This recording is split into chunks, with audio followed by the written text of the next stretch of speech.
Do not look at her, Charlie whispered. Look at the napkin. Ethan Parker stopped with his fork halfway to his mouth. The Hawthorne room was built to make people feel that nothing ugly could happen there. Warm amber light rested on polished wood. Crystal glasses caught the chandeliers. A pianist near the bar played quietly enough that conversation stayed private. Ethan had brought his 8-year-old daughter there because she had earned one special night. She had finished a school project, received the highest score in her class, and spent the entire drive downtown asking whether fancy restaurants really shaped butter like flowers. Then a white napkin slid across the floor and stopped beside Ethan's shoe. Charlie saw the blue ink before he did. Dad. Ethan bent down slowly. One word had been written in rushed capital letters. Help. He did not look up immediately. Years earlier, before Charlie was old enough to remember school mornings, Ethan had worked nights as a 911 dispatcher. Most calls were direct. Some were not. Sometimes a terrified caller asked about pizza because someone nearby could hear every word. Sometimes a person said everything was fine while breathing like they were running. Sometimes the safest thing a caller could do was sound ordinary. Ethan had learned never to force a frightened person to perform fear correctly. So he folded the napkin once. Then he looked across the room. 3 tables away sat Vanessa Sterling. Ethan did not know she was the billionaire chief executive officer of Sterling Health Technologies. He saw only a young woman in an expensive business dress seated with 3 men who looked comfortable in a way she did not. One of them, Richard Kessler, was speaking. Vanessa was smiling. That was the first thing that felt wrong.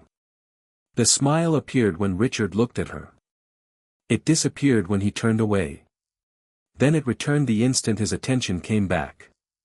Her right hand rested beneath the table. Her fingers trembled once. Then became still. Her phone sat near Richard's hand. Her purse was behind another man's chair. A leather folder lay open in front of her. A silver pen rested across the signature line. Ethan lifted his eyes. Vanessa met them. No wave. No nod. No dramatic signal. She looked toward the napkin. Then back at Ethan. Her chin moved barely half an inch. Yes. Charlie leaned closer. Is she okay? Keep eating, sweetheart. But she wrote help. I know. Across the room, Richard stopped speaking. His eyes moved from Vanessa to Ethan. Then toward the floor. Then toward Ethan's plate. Something changed in his face. Curiosity. Then recognition. Richard pushed back his chair. Vanessa's expression did not change, but the color seemed to leave her face. Ethan rested one hand beside Charlie's water glass. Dad? I know. Richard crossed the dining room. He stopped beside table 15 with a smile that looked courteous from across the room and calculating from 3 feet away. Everything all right here? Ethan looked up. Everything is fine. Richard's eyes shifted toward the folded napkin. Good. Ms. Sterling values privacy. Ethan held his gaze. So do I. For half a second, neither man spoke. Then Richard nodded. Enjoy your dinner. Planning to. He returned to Vanessa's table. Charlie watched him sit down. That man does not like you. Ethan almost smiled. He just met me. I still know. Ethan picked up his fork. Eat. Charlie frowned. Are we going to help her? Ethan looked toward Vanessa. Her phone was now farther from her than before. Yes. How? Carefully. 3 days earlier, Vanessa Sterling had been alone on the 38th floor of Sterling Health Technologies when a number refused to make sense. $72 million had left a medical technology acquisition fund through 6 separate transfers. The payments looked normal at first. Consulting fees. Licensing expenses. Vendor deposits. But Vanessa had spent years reading numbers that other people skimmed. She knew the difference between complexity and camouflage. 6 transfers. 3 outside entities. 2 approval chains that should never have crossed. 1 authorization timestamp that appeared during a board meeting Vanessa had attended in another state. She checked the records again. Then again. The trail pointed toward Richard Kessler.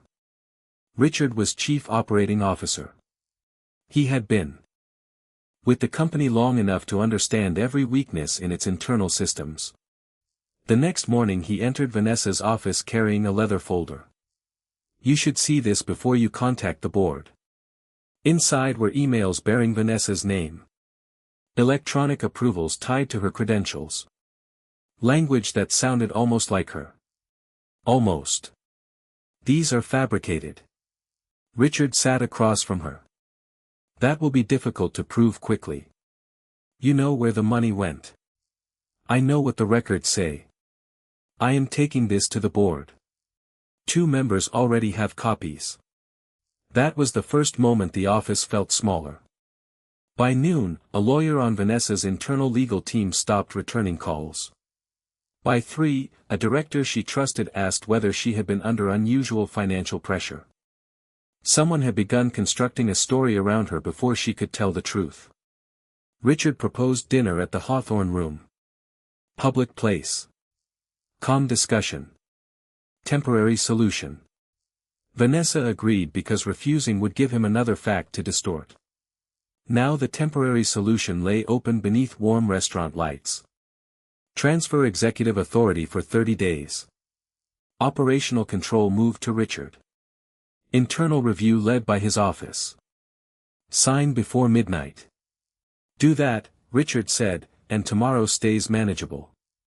Vanessa kept her voice even. And if I do not?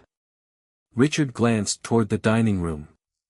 At 8 tomorrow morning, the board receives the full packet. The fake packet. The packet. My phone. After we finish. Vanessa looked at the closed leather folder. What is in the back section? Supporting documents. I want to review them. You have reviewed enough. No, Richard leaned slightly closer. The board call is at 8. Vanessa held his gaze. The market opens at 8:30. Exactly. The deadline was not accidental. If the board believed the fabricated evidence even temporarily, Richard could ask for emergency authority before markets reacted. A few hours of confusion could be enough. Vanessa looked around the restaurant. Couples were talking. Servers moved between tables. Nobody saw anything unusual. Then she saw table 15. A father cutting food for his daughter. An inexpensive jacket. Tired eyes. A man who listened more than he talked. Most importantly, a man who noticed. So she wrote one word. Help. And let the napkin fall. Now Ethan waited. He did not call the police immediately. He had learned in emergency dispatch that helping too fast could become another form of taking control. He raised 2 fingers toward a server. Could I speak with your manager? Less than a minute later, Rachel Monroe approached. Is everything all right, sir? Ethan glanced toward Vanessa. The woman at that table may need help. Rachel followed his eyes. Miss Sterling. You know her. She has hosted company dinners here before. Ethan slid the napkin forward just enough for Rachel to see the word. Her professional smile disappeared. Did she give that to you? She dropped it beside my chair. Then confirmed with a nod. Rachel looked toward Vanessa. What do you want me to do? Ethan picked up the receipt beside Charlie's plate. Bring her fresh water. Rachel frowned. Ethan wrote, if you want someone called, touch the glass twice. Put this under the coaster. Why not call now? Because I want her to choose. Rachel studied him. What do you do? Facilities now. I used to dispatch 911 calls. Rachel looked at the note again. That explains this. It explains why I'm not guessing. Charlie watched Rachel leave. Why twice? One touch could happen by accident. And two? Two is a choice. Rachel approached Vanessa with fresh water. Miss Sterling, I'm sorry. This glass has been sitting too long. Richard barely looked up. Vanessa did. She saw the note. Read it. Placed 2 fingers around the glass. Touched the rim once. Ethan waited. Richard slid the silver pen toward her. 30 days. Vanessa looked down. Her fingertip touched the glass again. Twice. Ethan exhaled. That's our answer. Rachel passed table 15. Preserve the dining room cameras, Ethan said quietly. Call the police. No announcement. Rachel nodded. Then Richard followed Vanessa's gaze. Straight to Ethan. He stood. This time the smile took longer to appear. He crossed the room. Who are you? Ethan Parker. That is not what I asked. Then ask. What you mean? Richard studied him. Why are you involving yourself in a private corporate matter? I'm having dinner with my daughter. You have been watching our table. I notice things. Richard looked at Ethan's clothing. You work building facilities? Yes. Richard gave a faint smile. That explains a lot. What does it explain? This room can be difficult to interpret if you are not accustomed to executive discussions. Charlie stopped eating. Ethan saw the trap. Richard wanted anger. Class resentment. A reaction. My daughter is watching, Ethan said. Richard frowned. What does that have to do with this? Everything. Ethan's voice stayed calm. She is watching whether I let another man decide how I treat people because he has a more expensive suit. Charlie looked up. Richard's smile vanished. I think you should leave. I disagree. That was not a suggestion. Then talk to the manager. Rachel approached almost immediately. Is there a problem? This man is interfering with Ms. Sterling's private meeting. I want him removed.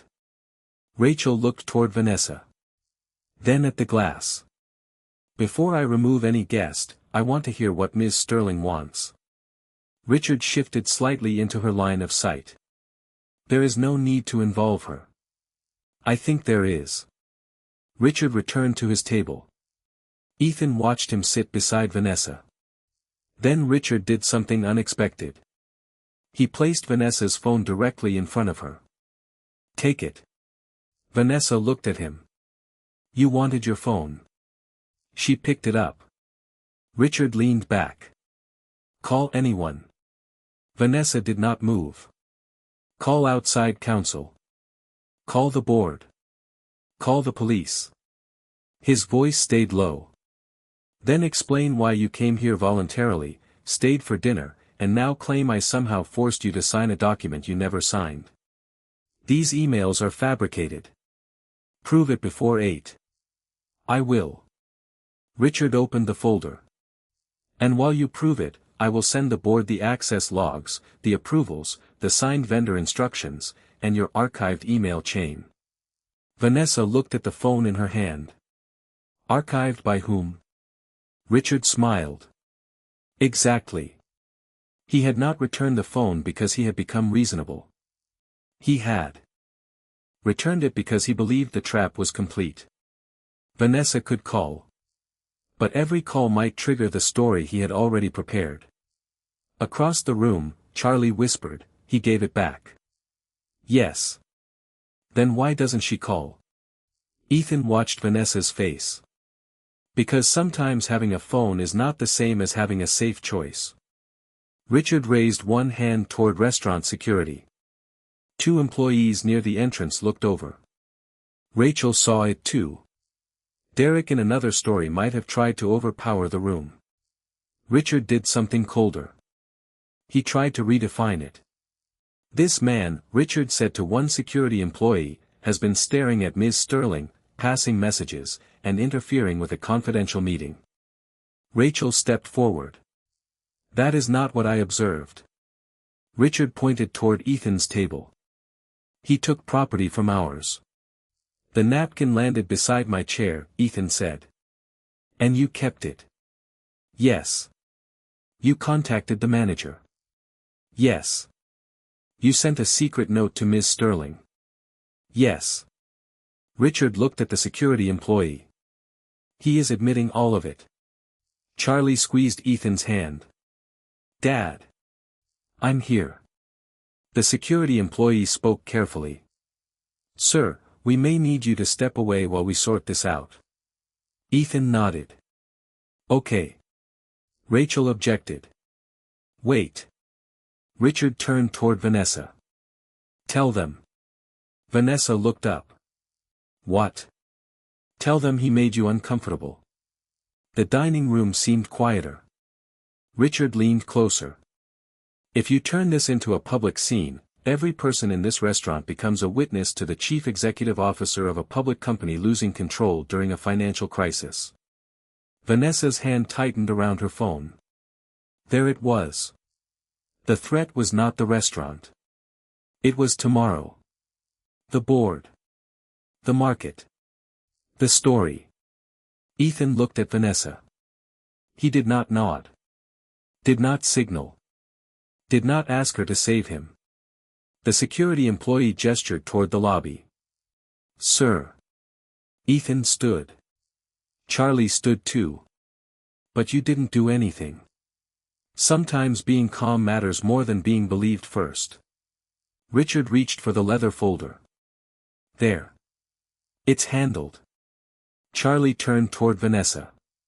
"Did my dad scare you?" Richard looked sharply at her. "This is not something for a child." Charlie ignored him. "Did he do something wrong?" Vanessa looked at Charlie. Then Ethan. Then Richard. For several seconds she said nothing. Richard spoke first. "You do not need to explain yourself.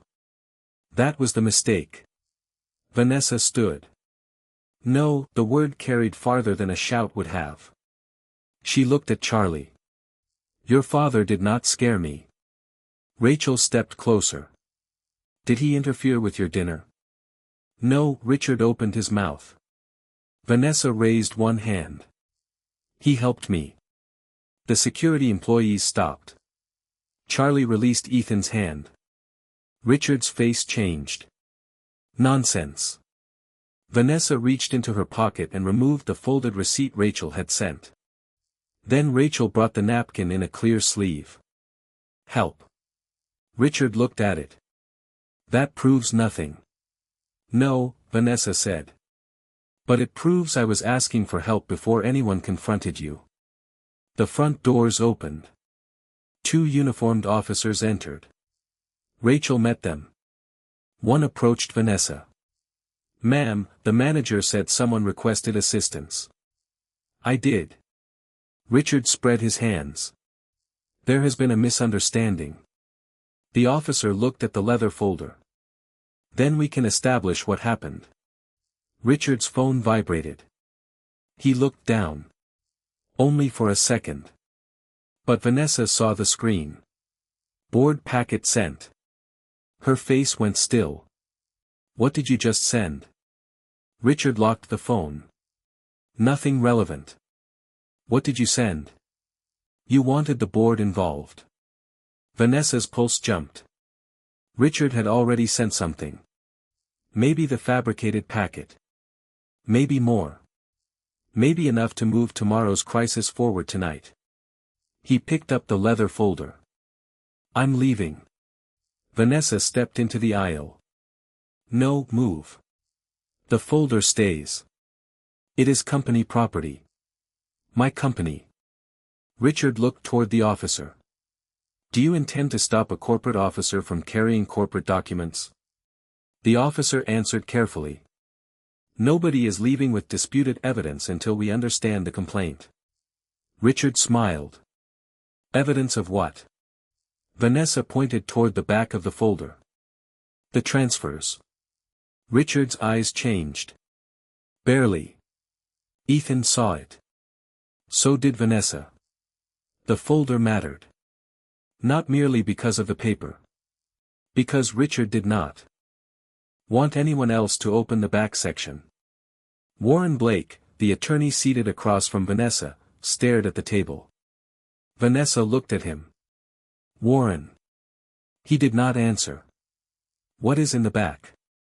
Richard spoke first. Supporting schedules. I asked him. Warren swallowed.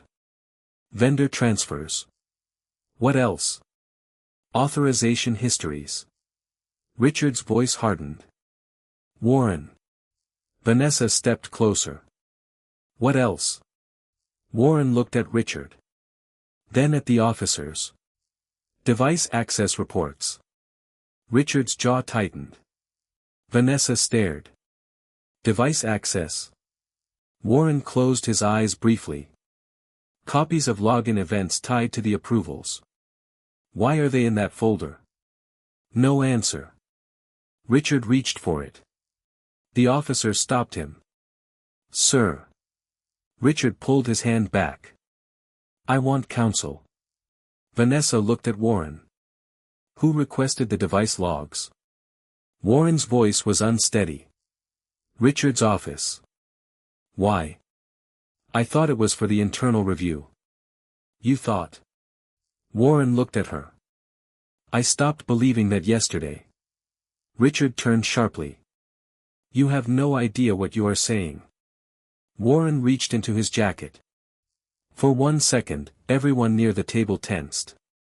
He pulled out a small encrypted flash drive.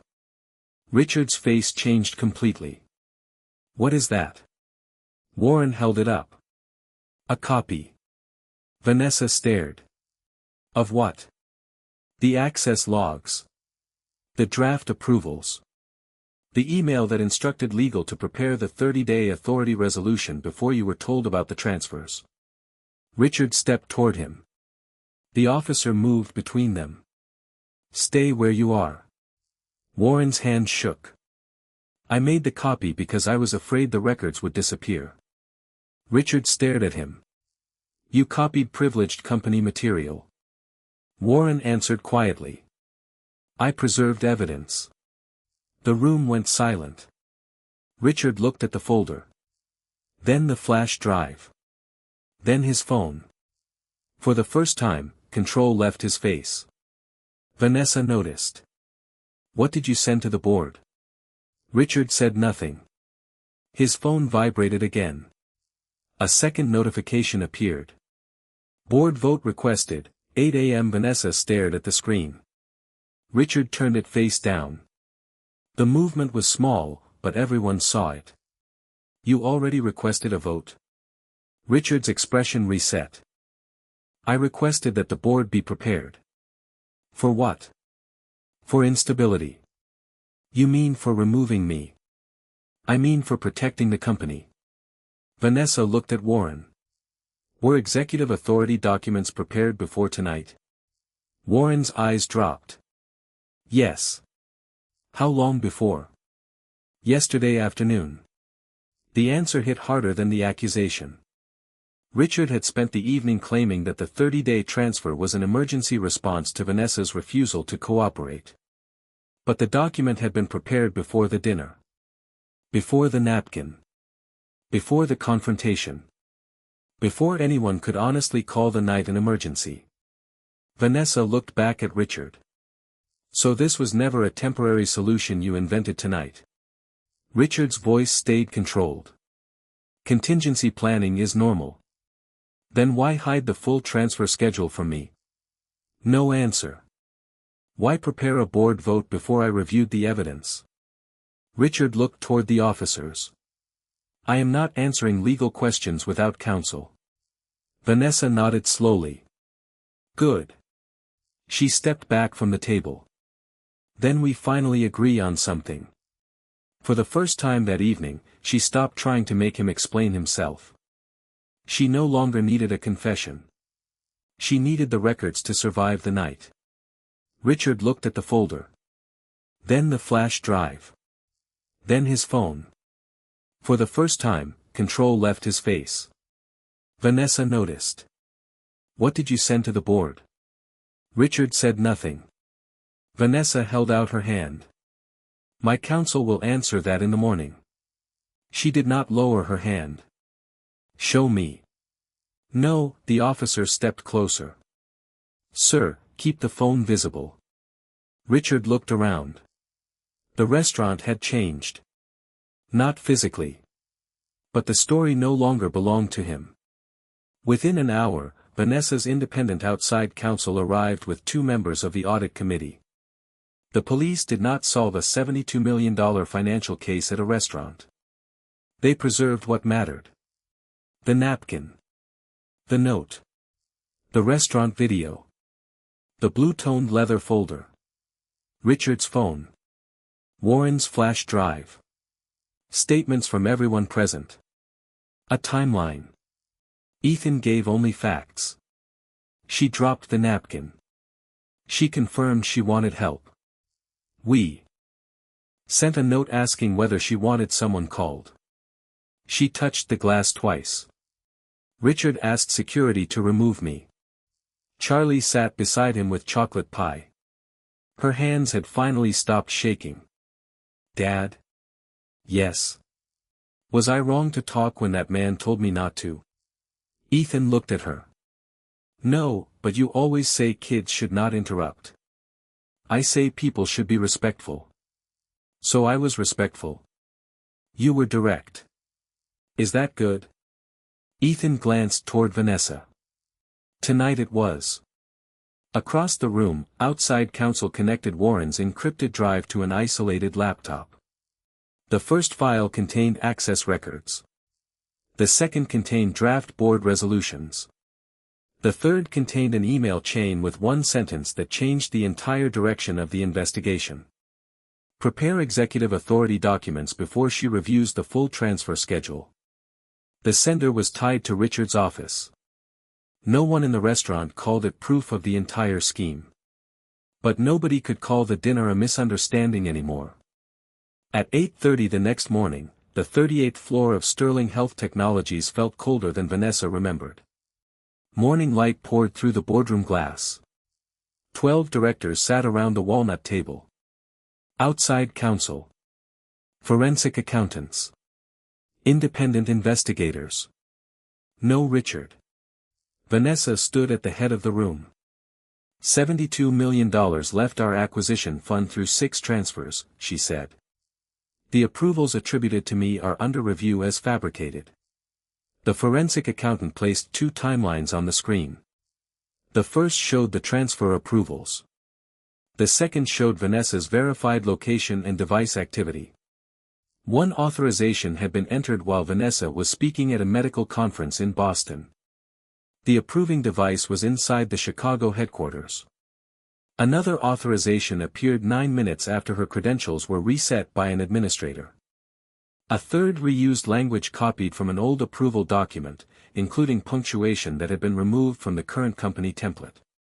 The room changed. Not because every question had been answered. Because the false story had developed visible seams. One director leaned forward. Who had administrator access? 4 people, the accountant said. 2 under information security. 2 under operations. Everyone knew who controlled operations. Another investigator displayed the message from Warren's preserved files. Prepare executive authority documents before she reviews the full transfer schedule. A director looked at Vanessa. Before you reviewed it? Yes. Why? That is one of the questions the investigation needs to answer. Vanessa did not overclaim. That mattered. She had spent the previous night being trapped by a man who weaponized certainty. She would not respond by doing the same thing. The board voted to freeze the disputed accounts, suspend every officer connected to the transactions, preserve all company communications, and authorize an independent investigation. Then Vanessa added one more motion. No single executive office can control financial approvals, internal reporting, and access administration again. A director nodded. You want separation of authority. I want friction. The room went quiet. Vanessa continued. Enough friction that one person cannot quietly make every warning disappear. The motion passed. Before noon, Vanessa learned that the board packet Richard had sent from the restaurant contained the fabricated correspondence and an argument for emergency executive control. But it also contained something he had not expected. Metadata. The packet had been assembled hours before dinner. Before Vanessa had supposedly created the crisis by refusing to cooperate. That did not prove the full fraud. But it undermined Richard's claim that the emergency authority package had been prepared only in response to her behavior at the restaurant. His own timeline had started betraying him. At lunch, Vanessa asked Ethan to come upstairs. He arrived in work boots and a Navy facilities shirt. The boardroom was almost empty. The board wants to thank you publicly, Vanessa said. Ethan looked around. For what? For last night. I noticed a napkin. You believed it. That is not the same thing as solving what happened. No, Vanessa folded her hands. There will be media attention. I'm sure. They think people should know what you did. Ethan looked through the glass toward the city. Do they know what happened? They know enough to investigate. Then that's the important part. Vanessa studied him. You had no reason to trust me. Ethan turned back. You asked for help. That was enough. It was enough to listen. Why? Ethan thought about the 911 calls he had taken years earlier. The callers who whispered. The callers who could not say the right words. The callers who needed someone to believe the shape of what they were saying before every detail was clear. Because needing help does not make someone weak. Vanessa said nothing. Ethan continued. And because helping does not mean deciding everything for someone. Sometimes it means making sure they get a safe chance to decide for themselves. Vanessa looked toward the empty chairs. That is what the glass was. Yes. And the napkin. Yes. And staying when security asked you to leave. Ethan shook his head. I was willing to leave. Vanessa looked surprised. I would have stepped into the lobby. Then why did you stay? Ethan smiled faintly. Charlie asked a question. 6 weeks passed. Most of the diverted funds were frozen or recovered. Richard and several people connected to the transfers were removed from company operations while authorities and independent auditors continued their work. Warren cooperated. His cooperation did not erase the fact that he had stayed quiet too long. But the encrypted drive, preserved emails, and access records helped investigators reconstruct what had happened. The final review found another failure. 2 employees had raised concerns months earlier. A procurement specialist questioned one vendor. A finance analyst flagged an unusual approval sequence. Both reports had been redirected back through operations. Neither warning reached independent oversight. Vanessa called both employees herself. She did not ask them why they had not tried harder. She asked why the company had made it so easy to silence them. Their answers became part of the redesign. The new system separated access administration from operations. Major transfers required independent approval. Whistleblower reports went to an outside office. No single executive could route a complaint back to the person being complained about. 6 weeks after the Hawthorne room, Ethan returned to table 15 with Charlie. The restaurant looked almost exactly the same. Amber light. Soft piano. Polished glasses. Charlie had chocolate pie and a school notebook beside her plate. She was explaining why fractions made more sense when dessert was involved. Then she looked toward the entrance. Dad. Vanessa stood near the host stand. Alone. No advisors. No lawyer. No leather folder. No one holding her phone. Rachel greeted her. Vanessa walked toward table 15. I hope I'm not interrupting. Charlie pointed to the empty chair. We have pie. Vanessa smiled. Then my timing is perfect.